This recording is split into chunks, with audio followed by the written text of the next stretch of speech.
কিছু কৌতূহলের রহস্য থাকে যেগুলো কখনো খুঁজে বের করা সম্ভব হয় না। হতে পারে সেটা দেশের জন্য কোনো বড় ক্ষতিকারক, না হয়তো হতে পারে সেটার জন্য মানুষের জীবন নেওয়া কোনো ভয়ঙ্কর কিছু।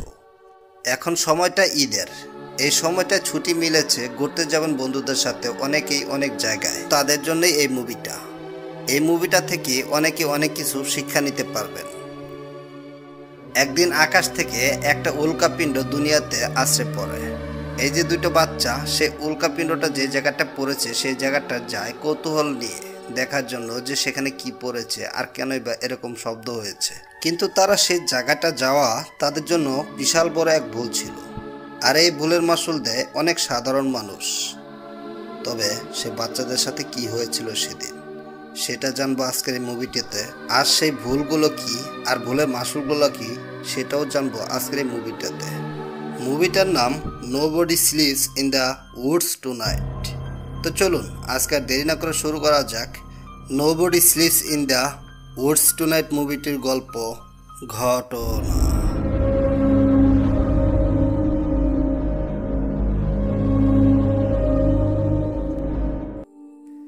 মুভির শুরুতে একটা পোস্টম্যানকে দেখতে পায়। ইনি চিঠি নিয়ে একটা বাড়ির সামনে এসেছে। বাড়ির কলিং বেল অনেকবার বাজায়, কিন্তু দেখা যায় বাড়ির ভিতর থেকে কেউ কোনো সাড়া শব্দ দেয় না। বাড়ির ভিতরে দেখতে পায় এক অর্ধবয়স্ক মহিলাকে, যিনি ফুল সাউন্ডে গান ছেড়ে দিয়ে তার জামা কাপড় থেকে রক্ত পরিষ্কার করছে। মূলত সেই কারণেই কলিং বেলের শব্দ তার কানে যাচ্ছে না। বাইরে পোস্টম্যান অনেকক্ষণ সময় কলিং বেল বাজানোর পরও কেউ যখন কোনো সাড়া শব্দ না দেয় তখন সেখান থেকে ফিরে যেতে ধরে। কিন্তু তখনই হঠাৎ করে বেসমেন্ট থেকে অদ্ভুত ধরনের এক শব্দ শুনতে পায়। এই শব্দটা যেন এক ভয়ঙ্কর শব্দ, মনে হচ্ছে যেন কোনো রাক্ষস কোনো কিছু চিবিয়ে চিবিয়ে খাচ্ছে। সে শব্দটা অনুসরণ করে করে সেদিকে আগায়।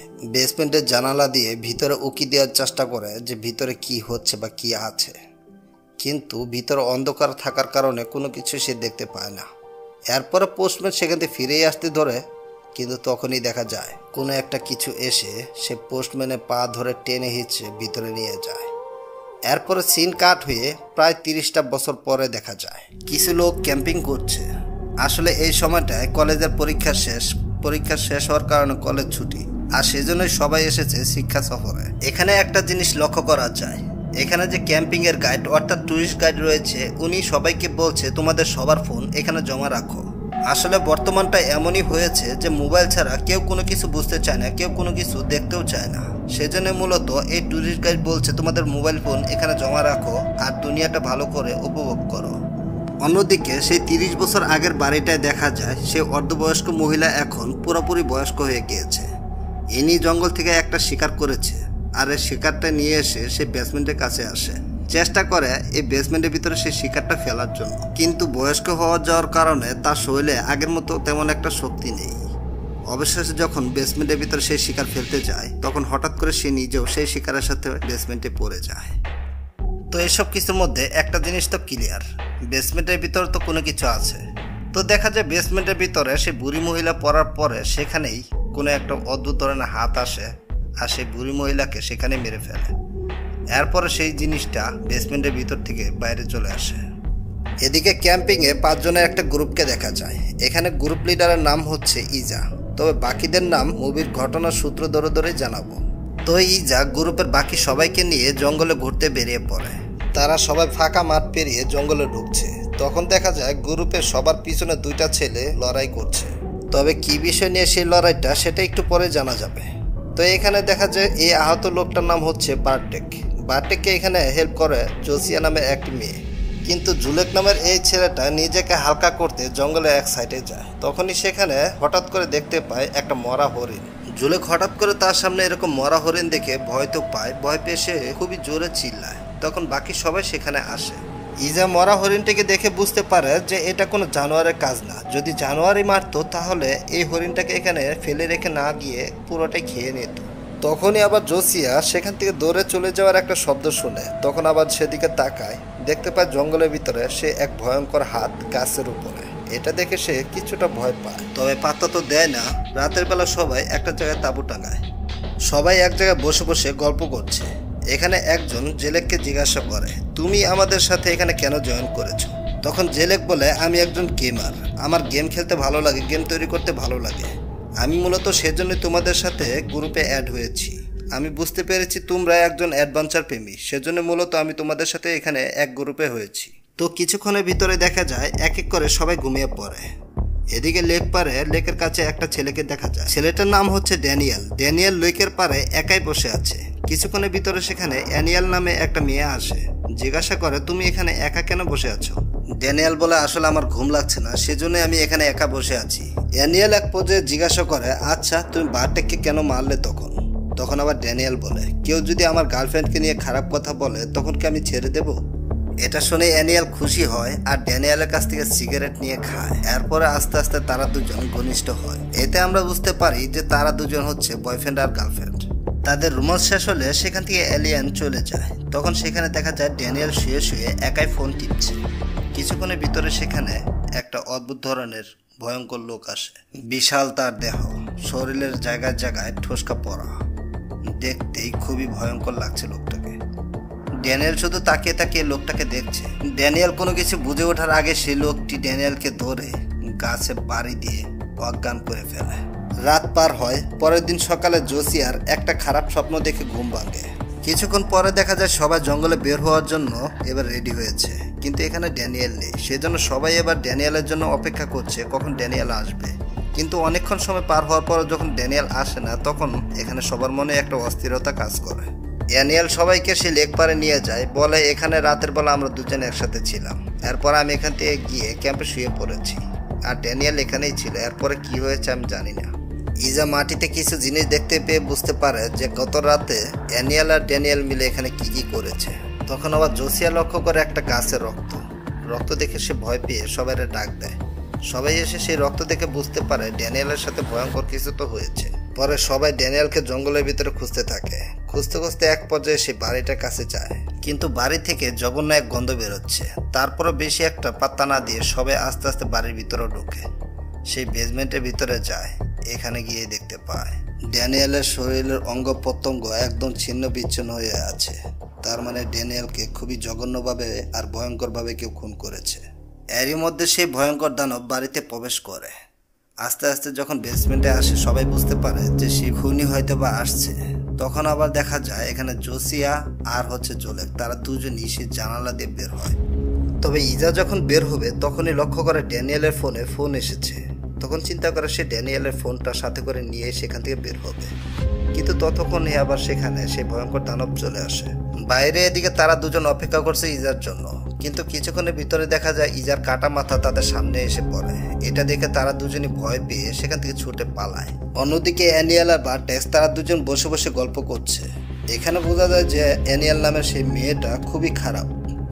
ড্যানিয়েলের সাথে সম্পর্ক রেখেছিল, আবার বার্টেকের সাথেও সম্পর্ক রেখেছিল, কিন্তু বেচারা ড্যানিয়েল তো এসব কিছু জানতো না, আবার বার্টেক তো এসব কিছু জানে না। সেই জন্য তারা দুজন একজন আরেকজনের সাথে ঝগড়া করেছিল, মারামারি করেছিল সেদিন। আর বর্তমান দুনিয়াতে এমনটাই কিন্তু হাজার হাজার লক্ষ লক্ষ প্রেমিকদের সাথে হয়ে আসছে। এক প্রেমের জন্য বন্ধু বন্ধুকে মারছে, ভাই ভাইকে মারছে, কিন্তু দেখা যায় আবার প্রেমিকারাই সে বন্ধুর সাথে গোপনভাবে সম্পর্ক রাখছে, এমনকি ভাইয়ের সাথে গোপনভাবে সম্পর্ক রাখছে। এমনটা কিন্তু অহরহ হচ্ছে দুনিয়াতে। তো যাই হোক, কথাটা কিন্তু খারাপ দিকে নেবেন না। এখন বর্তমানে আসি। বার্টেক আর অ্যানিয়াল দুজন মিলে গল্প করছে। তখনই সেখানে ভয়ঙ্কর দানবটি চলে আসে। এসে এবার অ্যানিয়ালের মাথায় পিছন থেকে রড ঢুকিয়ে দেয়। অ্যানিয়ালা মারা যায় আর বার্টেক ভয়ে সেখান থেকে পালায়। ছুটতে ছুটতে একটা চার্চের কাছে চলে আসে। চার্চের ভিতরে ঢুকে চার্চের পৃষ্ঠের কাছে সবকিছু খুলে বলে, কিন্তু পৃষ্ঠে এসব বিশ্বাস করে না। আর দেখা যায় বার্টেকের মাথায় আঘাত করে বার্টেককে সেখানে অজ্ঞান করে ফেলে। এরপর হাত পা বেঁধে রাখে। বার্টেক চোখ খোলার পর নিজেকে বাঁধা অবস্থায় দেখতে পায়। তখন আবার পৃষ্ঠ বলে, তুমি আমার সাথে কেন মজা করছো? আমি একজন ধর্মযাজক, তুমি আমার সাথে মজা করতে পারো না। তারা দুজন ভিতরে কথা বলছে, তখনই চার্চের পিছন থেকে একটা শব্দ শোনা যায়। এই শব্দটি ফলো করে পৃষ্ঠ বাইরে আসলে সেই ভয়ঙ্কর দানব পৃষ্ঠকে ধরে একটা ব্লেন্ডার মেশিনে ঢুকিয়ে দেয়। আসলে এই চার্চে এখনো কিছু নির্মাণের কাজ চলছে, আর এই ব্লেন্ডার মেশিন দিয়ে ইট ভাঙার কাজ করা হয়। অত্যাধুনিক এই ব্লেন্ডার মেশিনে পৃষ্ঠ মারা যায়, কিন্তু ওইদিকে দেখা যায় চার্চের ভিতরে বার্টেক তার হাত পায়ের বাঁধন কোনোভাবে খুলে দরজার পিছনে লুকিয়ে পড়ে। তখন সেই ভয়ঙ্কর দানবটা চার্চের ভিতরে ঢুকে, কিন্তু সেখানে বার্টেককে দেখতে পায় না। এদিকে জঙ্গলের ভিতরে জোসিয়া আর জুলেক দৌড়ে দৌড়ে পালাচ্ছে সে ভয়ঙ্কর দানবের হাত থেকে। এক পর্যায়ে একটা বাড়িতে আসে। এই বাড়িতে একটা বুড়ো লোক থাকে। এই বুড়ো লোকটা সেই 30 বছর আগের সেই পোস্টম্যান। সে নিজেকে কোনোভাবে সে বাড়ি থেকে উদ্ধার করেছে, এরপর থেকে সে এখানেই থাকে। জোসিয়ারা পোস্টম্যানকে সবকিছু খুলে বলার পরে পোস্টম্যান তার 30 বছর আগের সে ঘটনা বলে। জঙ্গলের ওই বাড়িটায় একটা মহিলা থাকতো। মহিলাটির দুটো ছেলে ছিল, তারা ছিল যমজ ভাই। মহিলা ছেলে দুটোকে খুবই ভালোবাসতো। তো একদিন হঠাৎ করে আকাশ থেকে একটা উল্কাপিণ্ড দুনিয়াতে আশ্রয় পড়ে। যমজ দুই ভাই সেই উল্কাপিণ্ড পড়ার স্থানটায় যায়, আর সেখান থেকে একটা পাথর পেয়ে সে পাথরটা সাথে করে নিয়ে বাড়িতে ফিরে আসে। এরপরে তাদের বিছানার নিচে সে পাথরটা রেখে তারা ঘুমিয়ে পড়ে। কিন্তু মাঝরাতে সে পাথর থেকে কিছু অদ্ভুত লিকুইড বের হয়, আর তাদের দুই ভাইয়ের উপরে সেই লিকুইডগুলো লেগে যায়। তারা দুই ভাই হয়ে যায় এক ভয়ঙ্কর মাংসাশী। সর্বপ্রথম তাদের কুকুরটাকে তারা কাঁচা চিবিয়ে খায়। এই শব্দ পেয়ে আবার সেই মহিলাটা সেখানে আসে, দেখতে পায় যে তাদের বেসমেন্টের ভিতরে তার দুই ছেলে এই কুকুরটাকে খেয়ে ফেলছে, তাও কাঁচা। এটা দেখে উনি খুবই ভয় পেয়ে যায়, বুঝতে পারে তার ছেলেরা আর ছেলে নেই, এখন তারা হয়ে গেছে এক ভয়ঙ্কর রাক্ষস। তখন থেকে সেই মহিলা তার দুই ছেলেকে সে বেসমেন্টের ভিতর বন্দি করে রাখতো, আর অন্য এলাকা থেকে কিছু শিকার করে তার ছেলেদের জন্য নিয়ে আসতো, আর সেগুলোই তাদেরকে খেতে দিত। কিন্তু ওই মহিলাটি একদিন নিজেই তার ছেলেদের খাদ্য হয়ে যায় সে বেসমেন্টে পড়ে গিয়ে। এরপর থেকে ছেলে দুটো জঙ্গলে জঙ্গলে ঘুরে তাদের শিকার করে তারা খেত। কিন্তু এক পর্যায়ে এই জঙ্গলের সমস্ত পশু পাখি শেষ হয়ে যাওয়াতে এখন তারা মানুষই ধরে ধরে খায়। এখানে জোসিয়ারা জানতে পারে এই জঙ্গলের ভিতরে একটা নয়, দুটো দানব রয়েছে। এবার তারা তাড়াতাড়ি করে সে বাড়ি থেকে বের হয়ে যায়। জোসিয়া জোলেককে বলে, আমরা যদি এখান থেকে বাঁচতে যাই তাহলে আমাদেরকে অবশ্যই অন্য মানুষের হেল্পের দরকার, আর তার জন্য দরকার একটা মোবাইল। কিন্তু মোবাইল তো আমাদের কাছে নাই, একটা মোবাইল আছে ড্যানিয়েলের কাছে। চলো আমরা ড্যানিয়েলের মৃতদেহের কাছ থেকে সে মোবাইলটা উদ্ধার করে এনে তারপরে হেল্প চাই, তাহলে আমরা বাঁচতে পারবো। কিন্তু এটা করা কিন্তু খুবই কঠিন, তারপর আমাদেরকে এটাই করতে হবে। জোসিয়ারা সে ভয়ঙ্কর দানবটির বাড়িতে যায়। পিছনের জানালা দিয়ে জোসিয়া ঢুকে যায় বেসমেন্টে।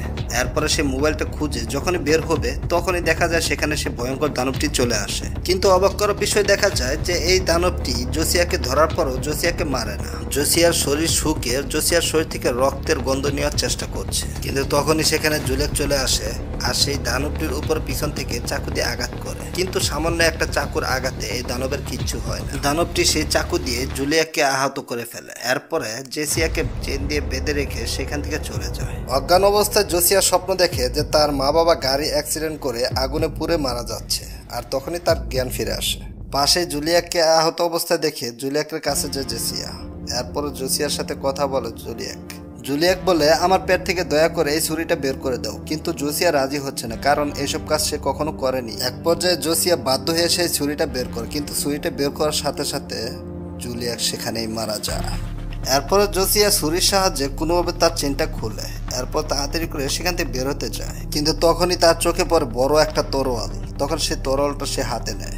জোসিয়া ভাবে, আমি যদি এখান থেকে পালিয়ে যাই আমি তো ঠিকই বেঁচে যাব, কিন্তু যারা এই দানবের বিষয়ে জানে না তারা তো এই দানবের শিকার হবে।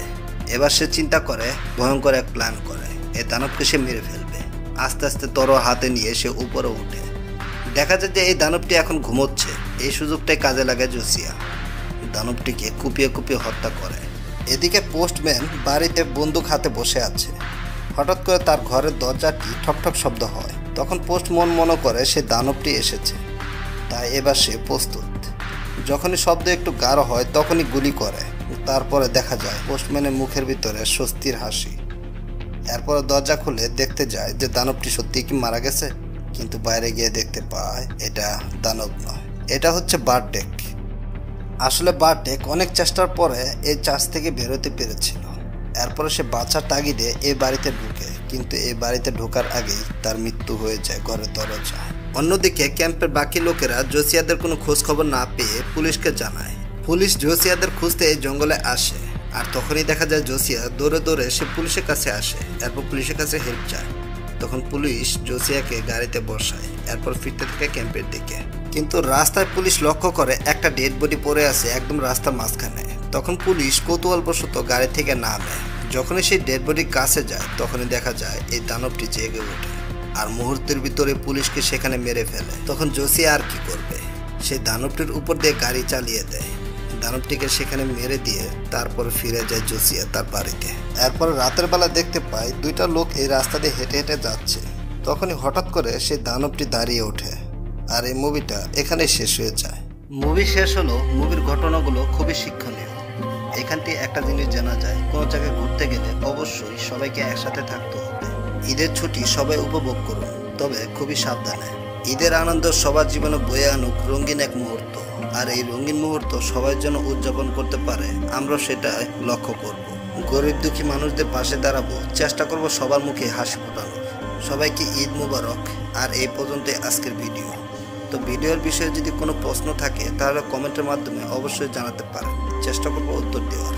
আর পরবর্তীতে কোন ধরনের ভিডিও চান সেটা কমেন্টে জানাতে পারেন। চ্যানেলটি সাবস্ক্রাইব না করে থাকলে আজকের এই ঈদের দিনের জন্য বলছি সবাইকে চ্যানেলটিকে একটু সাবস্ক্রাইব করে দিবেন, যদি পারেন বন্ধুদের কাছে একটু শেয়ারও করবেন। তো দেখা হচ্ছে পরবর্তীতে আরও নতুন কোনো ভিডিওতে। সে পর্যন্ত সবাই ভালো থাকবেন। ঈদ মুবারক। খুদা হাফেজ।